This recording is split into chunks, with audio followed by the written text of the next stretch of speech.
জাতীয় সঙ্গীত আমাদের জাতীয় সত্তা, মিশে আছে প্রতিটি মানুষের হৃদয়ে।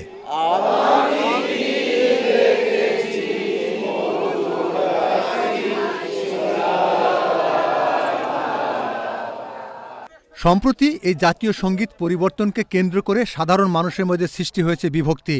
কেউ কেউ জাতীয় সঙ্গীত পরিবর্তনের কথা বললেও অনেকেই মনে করেন জাতীয় সঙ্গীত যেটা আছে সেটাই ভালো। জাতীয় সঙ্গীত আগেরটাই থাকতো, এখন এটা আমি চাই না যে এটা চেঞ্জ করা। দেশের প্রাণ আছে এটার মধ্যে, বুঝছেন, এটা শুনতেও ভালো লাগে। আমি মনে করি এটা চেঞ্জ হওয়া দরকার। এটা যখন লেখা হয়েছে তখন দেশ স্বাধীন হয়েছিল না, আর এরপরে এইটা আমরা রিলিজনের কিছু প্রবলেম সমস্যা আছে।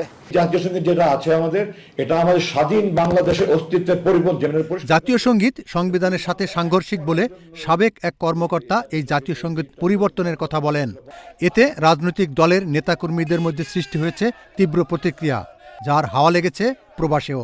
যেহেতু এটা বাংলাদেশের সাথে বাংলাদেশের প্রেক্ষাপটে কবি রবীন্দ্রনাথ ঠাকুর লিখেন নাই, আমরা মনে করি এটা যে বাংলাদেশের জাতীয় সঙ্গীত হোক দেশের ইতিহাস ঐতিহ্যকে এবং দেশের মানুষদের চাওয়া পাওয়াকে অগ্রাধিকার দিয়ে। ধর্মের নামে গোলামি করে এটা পরিবর্তন করার যে সাহস দেখাচ্ছে, সেই দৃষ্টতার জন্য তাদেরকে শাস্তি দেওয়া হবে। বাংলাদেশের জনগণই এই শাস্তি দিবে।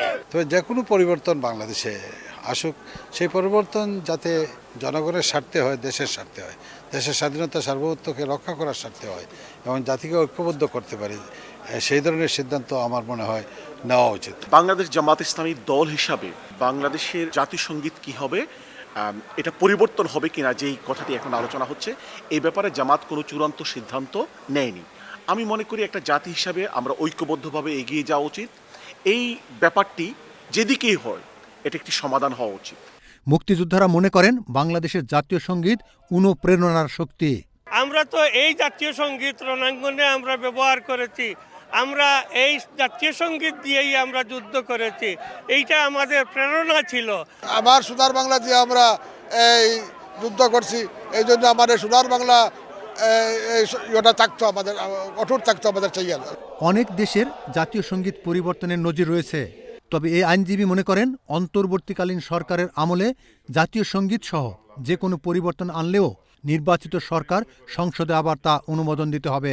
এটাকে যদি সাংবিধানিকভাবে বৈধতা দিতে হয় তাহলে আপনাকে আবার পার্লামেন্টে যেতে হবে। এখন মনে করুন আপনি আজকে চেঞ্জ করে ফেললেন, যখন পার্লামেন্ট আসলো, নির্বাচিত সরকার আসলো, তারা তখন এটাকে অ্যাপ্রুভ করলো না, তাহলে তো আপনি সেই উভয় সংকটে পড়ে যাচ্ছেন। এটা বেস্ট হবে যে রাজনৈতিক দলগুলো যারা এটা পরিবর্তনের পক্ষে, তারা তাদের নির্বাচনী এজেন্ডাতে এটা নিয়ে আসেন, জনমত যাচাই হয়ে যাবে, পার্লামেন্টে গিয়ে তখন দেখা যাবে এটার পক্ষে যদি ভোট পড়ে তাহলে এটা পরিবর্তন করা সম্ভব। আমাদের জাতীয় সঙ্গীত আমাদের সত্তা, মিশে আছে আমাদের অন্তরে। আমার সোনার বাংলা, আমি তোমায় ভালোবাসি। এই গানটি পরিবর্তিত হলে তাতে বিভেদ আরও সৃষ্টি হবে, এমনটাই বলছেন বিশেষজ্ঞরা। Mohammad Rezaul Karim Mridha, channel S news, London.